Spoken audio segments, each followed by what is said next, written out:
आज का टॉपिक आप लोगों के लिए रहेगा एडजेक्टिव का। एडजेक्टिव कितने प्रकार का होता है, ये तमाम चीज़ें इसके बारे में, और मैं कुछ स्पेशल चीज़ आपको बताऊंगा जो जनरली एग्ज़ाम में कहीं ना कहीं इसी टॉपिक से लेकर के या इन्हीं पर्टिकुलर वर्ड से लेकर के काफ़ी क्वेश्चंस बनते हैं एग्ज़ाम में। तो लेट स्टार्ट, हम लोग अपना टॉपिक स्टार्ट करते हैं, देखते हैं। मैं कुछ वर्ड्स लिख दे रहा हूँ, आप इनको गौर से पढ़िएगा। बोथ, ऑल एंड ये वर्ड्स जो लिखे हुए हैं इनका संबंध किसी नाउन से तो होता ही है एडजेक्टिव का जनरली, तो आर्टिकल का भी इस्तेमाल किया जाता है, नाउन से रिलेशन उनका होता है। तो हर आर्टिकल का यूज़ किस संदर्भ में, कहाँ, किसके आगे करना है, किसके पीछे करना है, ये तमाम सारी चीज़ें हैं। तो देखिएगा, जैसे मैं बता दे रहा हूँ, तो पहला रूल आपका ये है कि जो बोथ लिखा हुआ है, बोथ का मतलब दोनों होता है, जानते हैं आप लोग, कोई नया वर्ड नहीं है। लेकिन बोथ के बाद दो कंडीशंस होती हैं, नोटिस कीजिएगा इस चीज़ को। जनरली इसी पर बेस्ड आपके क्वेश्चंस एग्जाम में आते हैं।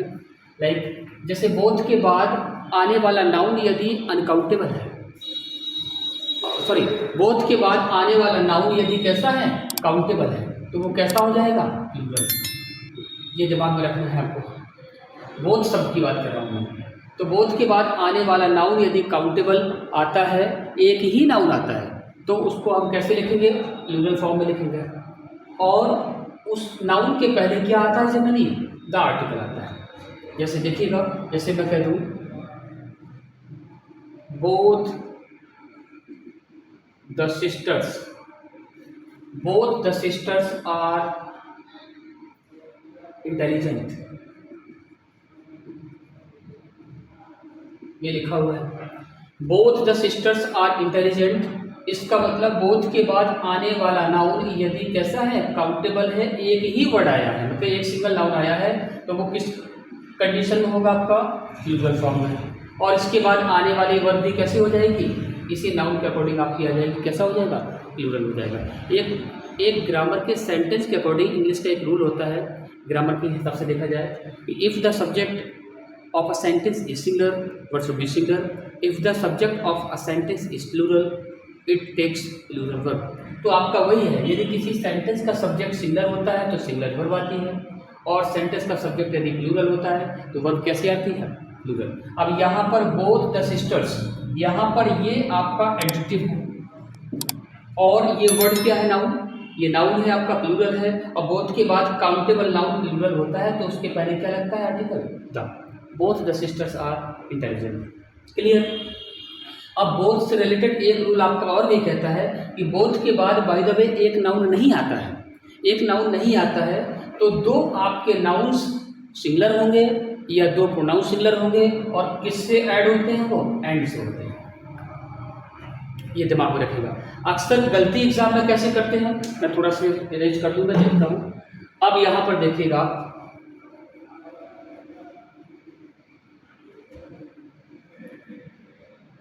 जैसे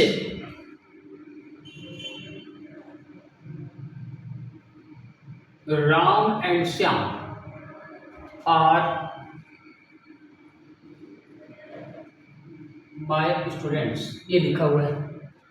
और यदि, चलो अपने आप में तो सही है, लेकिन यदि मैं इसके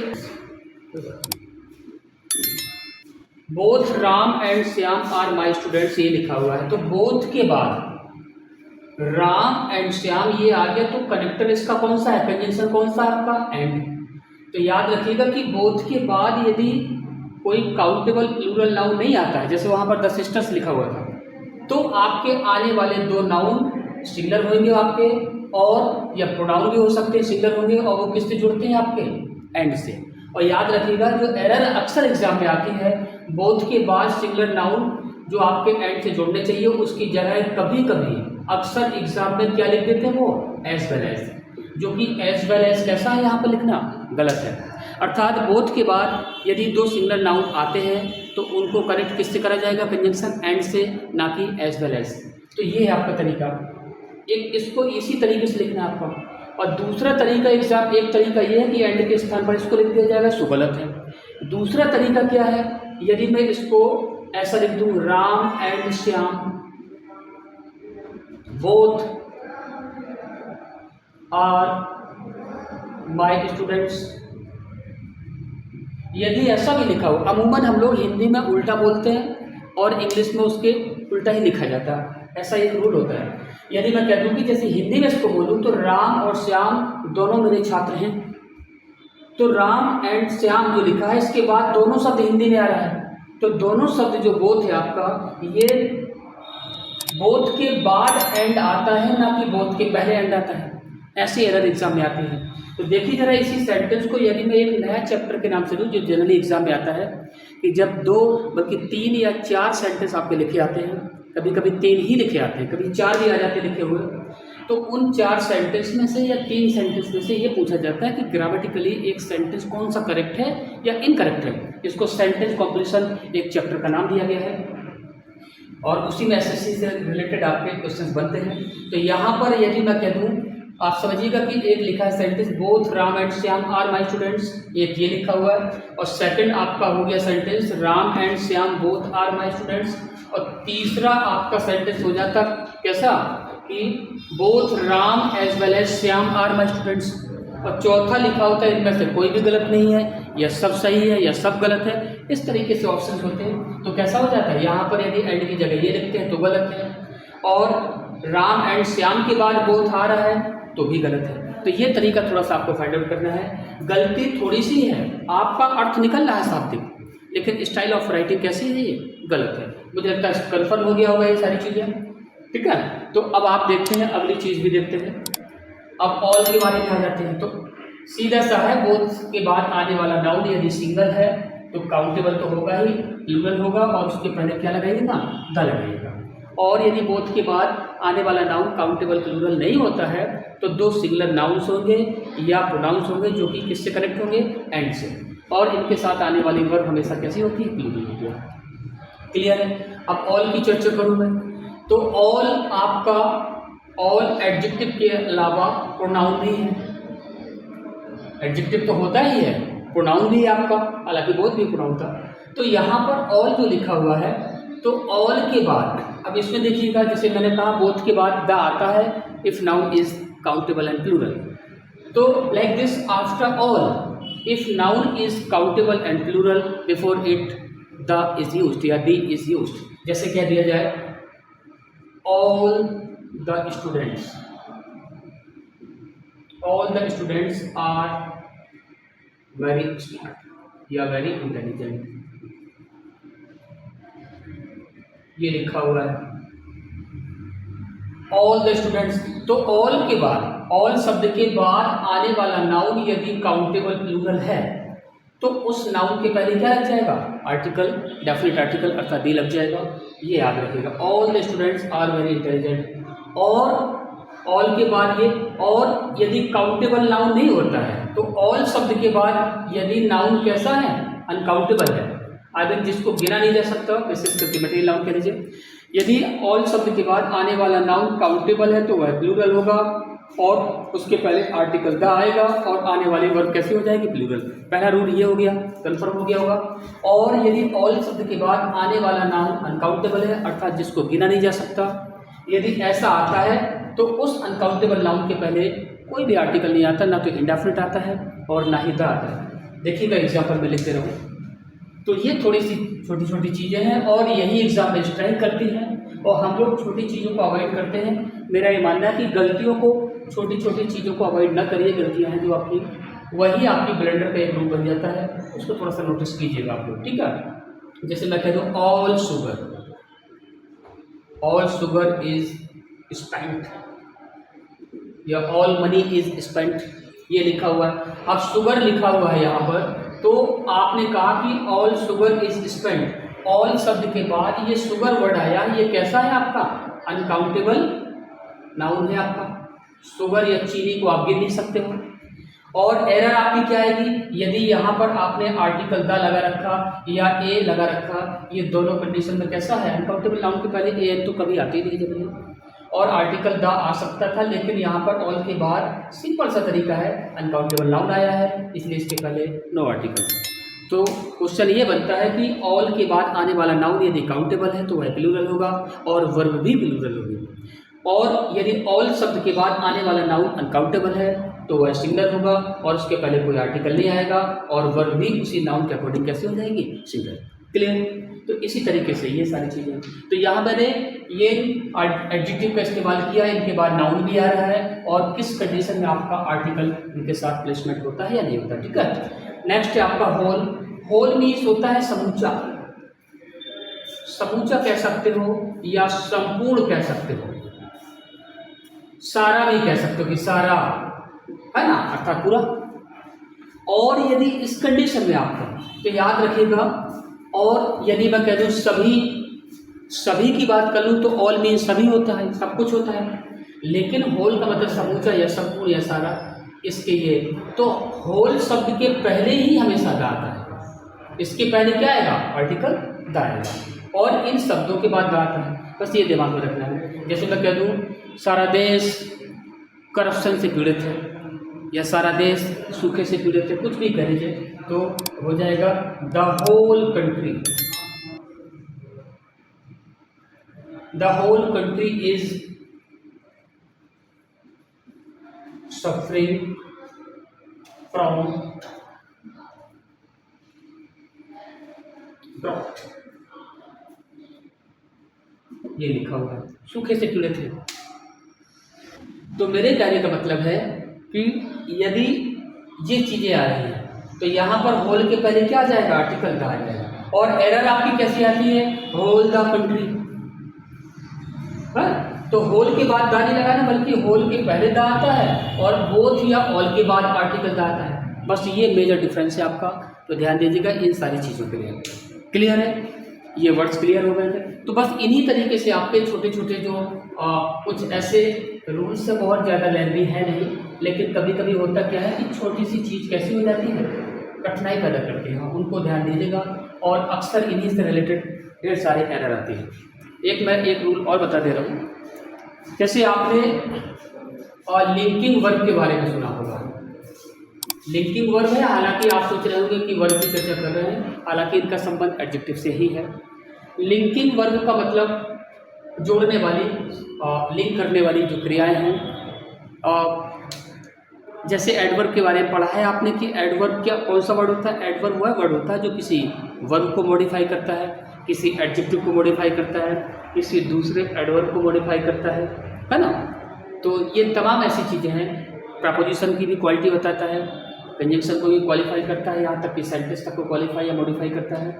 लेकिन लिंकिंग वर्ब जो कि एक मेन वर्ब का प्रकार है, ये है ना। मेन वर्ब जनरली दो ही प्रकार की होती हैं, ट्रांसिटिव और इंट्रांसिटिव। और ट्रांसिटिव और इंट्रांसिटिव के अंतर्गत ही सारी मेन वर्ब्स आपकी आती हैं, अलग अलग जो टाइप्स होते हैं।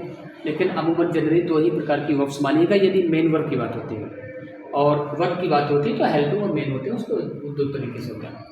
तो मेन वर्ब में एक आपका वर्ड होता है लिंकिंग वर्ब, और लिंकिंग वर्ब की विशेषता अर्थात यदि क्वेश्चन ऐसा बन जाए डेफिनेशन बेस्ड, विशेष करके टैट या कुछ सुपर टैट हो गया, सी टैट हो गया, एस टैट हो गया, इनमें कभी कभी ऐसे क्वेश्चन पूछे जाते हैं कि निम्नलिखित में से डेफिनेशन बेस्ड क्वेश्चन बनते हैं आपके।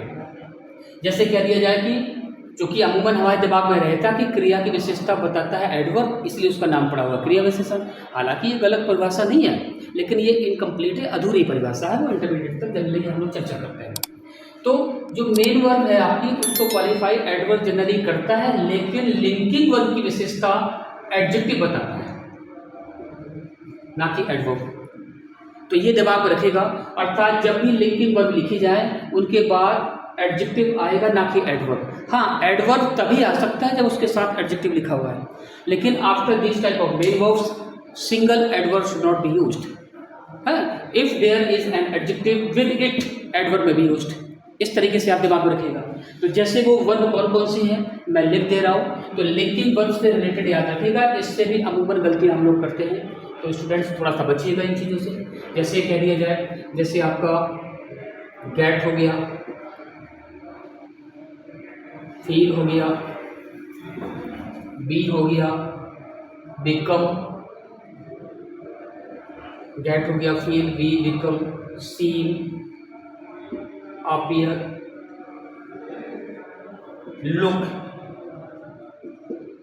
Gate, feel, be, become, see, appear, look, taste कह लीजिए, टेस्ट नहीं बोलना है, टेस्ट है ये।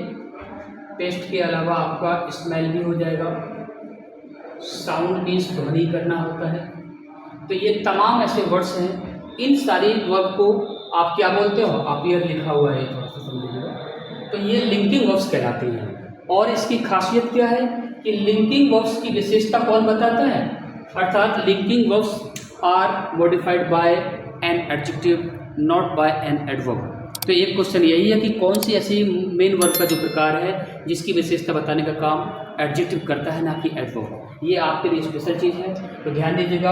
अर्थात इन जितनी भी वर्ब्स हैं आपका, जैसे गेट हो गया, बी हो गया, बिकम हो गया, एक सिनोनिम्स के रूप में ये वर्ब आती है ना, होना या हो जाना भी होता है, प्राप्त करना भी होता है। और सीन आपका फील हो गया, सीन हो गया, अपीयर हो गया, लुक हो गया। हाँ, एक चीज़ और ध्यान दे लीजिएगा, लुक मीन्स जनरली बच्चों का रिएक्शन यही होता है कि लुक का यदि मैंने कभी वर्ड पूछा है किसी बच्चों से, तो उनका रिप्लाई के तौर पर यही आंसर आया है कि लुक मीन्स देखना होता है। याद रखिएगा, सिर्फ लुक अकेला वर्ड लिखा हुआ है तो ये नाउन भी है, वर्ब भी है।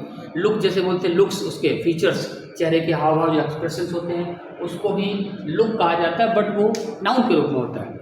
लेकिन लुक मीन्स देखना नहीं होता है, ये दिमाग में बैठा लीजिएगा बात। लुक का मतलब देखना नहीं होता, बल्कि दिखाई पड़ना होता है, या दिखना या दिखाई पड़ना। और लुक के बाद देखिए, अच्छी चीज़ बताऊंगा। और तो ये जितनी वर्ब्स आपने नोट डाउन कर ली होगी, अब आप देखिएगा आगे। यदि मैं लुक की बात करूँ तो देखिएगा, लुक के बाद एट आता है तो होता है किसी तरफ देखना, किसी तरफ देखना, अर्थात डायरेक्शन दिखाता है, एट लगा हुआ है। और लुक के बाद यदि फॉर आता है, लुक फॉर मीन्स सर्च करना होता है। और लुक के बाद यदि आपका इनटू आता है तो इसका मतलब इन्वेस्टिगेट करना होता है। और लुक के बाद आपका आफ्टर आता है तो केयर फॉर होता है। तो मेरे कहने का मतलब, और लुक के बाद आपका यदि लुक डाउन अपॉन या ऑन भी होता है, कभी कभी ऑन भी लिख देते हैं, कभी कभी अपॉन लिख देते हैं। तो यदि ये अर्थ होता है तो इसका मतलब क्या होता है, डिटेस्ट या नफरत करना होता है, या घृणा करना होता है। तो देखिए, अलग अलग तरीके हैं। और किसी भी मेन वर्ब के बाद सिंगल या डबल प्रपोजिशन आता है, उस प्रकार के स्ट्रक्चर को बोला जाता है फ्रेजल वर्ब। और इसी पर कमांड करना चाहिए, क्योंकि अक्सर हम लोग गलतियां यही करते हैं। लेकिन लुक मीन्स क्या होता है, दिखाई पड़ना, अर्थात ये फील अपीयर या फील सीन का आपका सिनोनिम बन जाता है, या अपीयर का। तो लुक मीन्स देखना नहीं होता है, लुक के बाद एट आता है, तब होता है किसी तरफ देखना, डायरेक्शन दिखाता है। तो ये नोटिस करिएगा। अब इनके बाद मैंने क्या बोला, लुक उसमें चूंकि आया है, जितनी भी लिंकिंग वर्ब्स दिखाई हैं इनको याद रखिएगा, जितने फ्रेजल वर्ब मैंने बोले हैं। इनके बाद अब आप देखिएगा कि एडजेक्टिव किनकी विशेषता बताता है, लिंकिंग वर्ब्स की। जैसे मैं कह दूं शी लुक्स ब्यूटीफुल, ये लिखा हुआ है, सी लुक्स ब्यूटीफुल लिखा हुआ है। अब यहाँ से नोटिस कीजिएगा आप, सी लुक्स ब्यूटीफुल का मतलब है कि वह सुंदर देखती है, ये नहीं है इसका अर्थ। तो लुक मीन्स क्या होता है, दिखाई पड़ता होता है। तो वह कैसी दिखाई पड़ती है, सुंदर। तो लुक के बाद कौन सा ये वर्ड क्या है, ये पार्ट्स ऑफ स्पीच का एडजेक्टिव है कि एडवर्ब है। ब्यूटीफुल क्या है आपका, एडजेक्टिव। तो यदि मैं एडजेक्टिव ब्यूटीफुली कर दूं तो ये कैसा हो जाएगा, गलत हो जाएगा। इसलिए मेरे कहने का मतलब है कि यहाँ पर इन लिंकिंग वर्ब्स की विशेषता कौन बताता है, एडजेक्टिव। हाँ, एडजेक्टिव लिखा हुआ उसके साथ आपका एडवर्ब आ सकता है। यदि मैं ऐसा कह दूं शी लुक्स वेरी ब्यूटीफुल, ये आपका सही हो जाएगा, ये तो है ऑलरेडी। तो मैंने कहा था कि और सिर्फ सी लुक्स वेरी कर दूं तो ये गलत है, क्योंकि इन वर्ब के बाद सिंगल एडवर्ब नहीं आता और केवल एडजेक्टिव इनको क्वालिफाई करता है। लेकिन एडजेक्टिव के साथ एडवर्ब आ सकता है, ये दोनों कंडीशन में सही है। तो मुझे लगता है ये समझ में आ गया होगा एडजेक्टिव के लिए। तो इतना है ये सारी चीज़ें। तो आप ध्यान दीजिएगा, जितनी भी चीज़ें आज मैंने बताई हैं ये एग्ज़ाम के पर्पज़ से देखा जाए बहुत ही इंपॉर्टेंट है। आप इन पर फोकस कीजिएगा, क्योंकि छोटी छोटी चीज़ों को हम लोग अवॉइड करते हैं कि अरे यहाँ तो गलती हो नहीं सकती, क्योंकि कभी कभी रूल्स जितना सेंटेंस छोटा लगता है उतना ही बड़ा होता है। जैसे एग्जाम्पल के तौर पे बोलूँ कि यह सही है तो दिस इज़ राइट कह सकते हो आप, लेकिन जहाँ से मामला है कि यही सही है तो मामला थोड़ा सा टफ पड़ जाता है। और यह सही है, दिस इज़ राइट यदि इंडिकेट करते हो आप किसी चीज़ को, और यही सही है, this is the right. Clear? Okay, तो आज का यही टॉपिक रहेगा, फिर मिलते हैं। Okay bye.